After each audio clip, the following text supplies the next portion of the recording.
Hey guys, namaste. This is Santosh. Welcome back to my YouTube channel Micro Sign. Okay, आजको यस भिडियोमा म तपाईहरुलाई यस mini speaker जुन चाहिँ ब्लुटुथ स्पिकरको बारेमा तपाईले के कस्तो छ, के कति हुन्छ, कति प्राइस पर्छ, यो बाइ गर्नु ठीक छ कि छैन, साउन्ड क्वालिटी के कस्तो छ, सम्पूर्ण जानकारी तपाईलाई यसै भिडियो मार्फत दिन गइरहेको छु। के कस्तो लाग्छ आफ्नो सल्लाह सुझाव र प्रतिक्रिया दिन नबिर्सिनु होला। र यो रहेको छ हाम्रो V6 ब्लुटुथ रहेको छ। स्पिकर एकदम फोनबाट तपाईले जोडेर बजाउनु भयो भने निकै नै राम्रो बेस दिन्छ भन्ने हामीलाई लागिरहेछ यसको। र तपाईलाई यो डब्बाको बाहिरी के छ, हामीसँग के स्पेसिफिकेसनहरु चाहिँ यहाँनिर क्ल्यारिफाई गरेको छ। हेरौं, mini speaker born for music भनेर यहाँ डटली तरिकाले लेखेछ। Mini speaker born for music भनेपछि मैले कुरै गर्न चाहिन। र यहाँनिर मोडल लेखिएको छ V6 र यहाँनिर बाकी यो डब्बा भित्र कस्तो छ आइटम देखिएको छ। यहाँनिर यो भए अनुसार यसको एरियल पनि रहेछ अनि यसको क्यारिङ ह्यान्डल पनि रहेछ अनि त्यो माथि चाहिँ मोबाइलहरु होल्डिङ पनि गर्नु मिल्ने रहेछ। यहाँनिर तपाईको केही छैन, यहाँ पनि केही छैन। यहाँनिर तपाईको हल्का स्पेसिफिकेसनहरु राखिएको छ। कलर 5 कलर्समा चाहिँ अवेलेबल रहेछ। यो स्पेसिफिकेसन यहाँनिर प्यारामिटर्स भनेर लेखिएको छ। VT भर्सन 4v4.0 EDR भनेको छ। Okay, transmission distance 10 metre. यो चाहिँ अलिकति कम्ती भयो जस्तो लाग्छ। अलिकति यो भन्दा धेरै भइदिएको भए सायद राम्रो हुन्थ्यो होला। आउटपुट भनेको 305 वाट मात्रै रहेछ, मात्रै हैन निकै नै हो। र प्ले टाइम चाहिँ 2 to 4 hours भनेपछि यो चाहिँ मलाई कमी लाग्यो है मेरो हिसाबले। अनि अरु कुरो त्यस्तो केही छैन। र यो मेड फ्रम चाइना। ओके, ल let's check it out. Okay, यसको यहाँबाट चाहिँ हल्का हान्नु पर्ने रहेछ, यता निक्लिने रहेछ। यसलाई क्याच गरे, यसलाई क्याच गरे, यसलाई गरे, यसलाई स्विङ। त्यसपछि अब आयो हाम्रो यो एकदम ब्ल्याक एन्ड व्हाइट है, यताबाट रहेछ।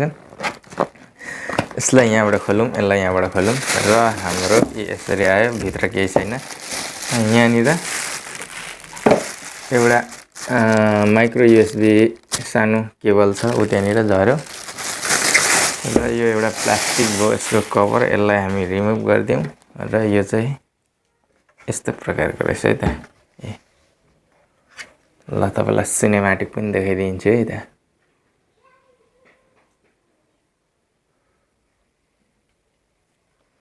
यो फेरि यो यहाँ के रहेछ, यहाँ छ मेन्यु छ, भोल्युम बटन छ, प्लस एन्ड माइनस, अनि यो पुश बटन छ है त। अनि यो भयो एरियल भयो, यो एरियल निक्लिन्छ यसरी र एक्सटेन्ड पनि गर्न सकिन्छ। फेरि क्लोज। र मेन कुरा हामीसँग यो क्यारिङ ह्यान्डल यसरी हामीले निकाल्न सकिन्छ र यहाँ सकेर बोकेर पनि क्यारी पनि गर्न सकिन्छ। यसलाई मैले फेरि नै राख्दै। र यहाँ पोर्टको विषयमा भन्नु पर्दाखेरि अफ एन्ड अन भोल्युम छ। अनि यहाँ चार्जर DC छ, माइक्रो USB छ। टाइप C भइदिएको भए चाहिँ राम्रो हुन्थ्यो होला। अनि यहाँ USB छ अनि यहाँ अडियो पोर्ट छ। यहाँनिर सानो SD कार्ड पनि राख्न सकिन्छ, सिधै पनि बज्नेछ है त। र यसलाई ढिलो नगरी अन गरौँ है त, के कस्तो छ।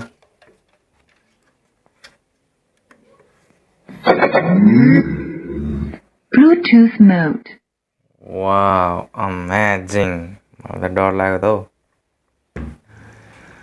ओके गाइज, अब पालो हो म्युजिक टेस्ट गर्नेको पालो। अब म म्युजिक बजाउन गइरहेको छु। कस्तो छ म्युजिक टेस्ट? High volume.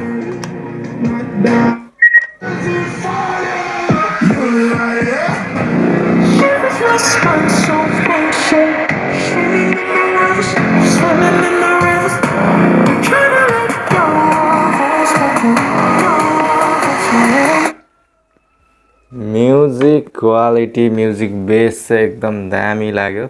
यसको सबैभन्दा राम्रो पक्ष चाहिँ म्युजिक बेस हो। हेर्दाखेरि एट्र्याक्टिभ छैन, हेर्दाखेरि दुस्रै मुस्रै नर्मल यो डब्बा जस्तो देखिन्छ, तर यसको म्युजिक चाहिँ राम्रो लाग्यो। यो चाहिँ मैले एनसिएसबाट एउटा नर्मल म्युजिक कलेक्सन गरेर बजाएको, त्यही भएर त्यति बेस नभएको म्युजिक भएर त्यति राम्रो पनि बजेन। तपाईँलाई बेङ्गो भोइस या त कुनै पनि तरिकाको त्यस्तै बेस चाहिँ दामी भएको चाहिँ म्युजिक बजाउनु भयो भने चाहिँ एकदम राम्रो हुनेछ है त। ओके, आजको यस भिडियो म यहीँ बिट गर्न चाहन्छु र यो हाम्रो V6 ब्लुटुथ मिनी स्पिकर कस्तो लाग्यो होइन, तपाईँले मन पऱ्यो भने दराजमा पनि पाउन सक्ने हुनेछ। तकरिबन 800 रुपियाँमा दराजमा पनि, र त्यहाँनिर 60 रुपियाँ 50-60 रुपियाँ डेलिभरी चार्ज लाग्ला। यो चाहिँ अफलाइन हो, अफलाइन पनि मेरो लगभग एप्रोक्स 800 नै पर्यो है त। यो मेड इन चाइना हो। अनि अरू यसको बारेमा के जान्न चाहनुहुन्छ, यो चाहिँ 1200 mAh को ब्याट्री है, आउटपुट 5 वाट DC त्यो उयोको 6B। ल तपाईँलाई यो मैले यसको बारेमा जानकारी दिगएँ, कस्तो लाग्यो होइन, पक्कै मन पर्यो होला। यदि तपाईँले यो भ्यालु यो प्राइस रेन्जमा तपाईँले यतिको बेस दिने यतिको स्पिकर खोज्नुहुन्छ भने चाहिँ लगभग यो प्राइसमा छैन नै होला। किन भन्दाखेरि मैले पनि निकै मार्केट रिसर्च गरेँ, त्यसै अनुसार तपाईँलाई कन्क्लुजन चाहिँ म बताउँदैछु के कस्तो छ। यसले चाहिँ तपाईँको नेपालको सन्दर्भमा चाहिँ पैसा चाहिँ लगभग 700-800 पर्ने। यसले चाहिँ यो रेन्जमा चाहिँ लगभग तपाईँले यति चाहिँ बज्ने स्पिकर चाहिँ पाउन सक्नु हुँदैन। र यसको नराम्रो पक्ष चाहिँ एउटा लाग्यो, ब्याकअप यसको राम्रो छैन, लगभग 2-3 घन्टादेखि लगभग टिक्दैन है। अनि अर्को कुरा, यो हेर्दा पनि त्यति आकर्षक छैन, तर हामीलाई त्यति साह्रो किन होइन, त्यो 700-800 मा त्यति एक्सपेक्ट पनि त गर्नु मिलेन। अर्कोहरू हुन्छ यहाँनिर ब्लिङ गर्ने, यहाँनिर लाइटहरू डिजिटल लाइट ब्लिङ गर्ने, तर तिनीहरूलाई ब्याट्री चाहिँ अलिक कन्ज्युम गर्छ, तर हेर्दा चाहिँ निकै आकर्षित नै देखिन्छ है। ओके, आजको यस भिडियो म यहीँ क्लोज गर्न चाहन्छु। कस्तो लाग्यो बताउनु होला है त। हस्त नमस्ते।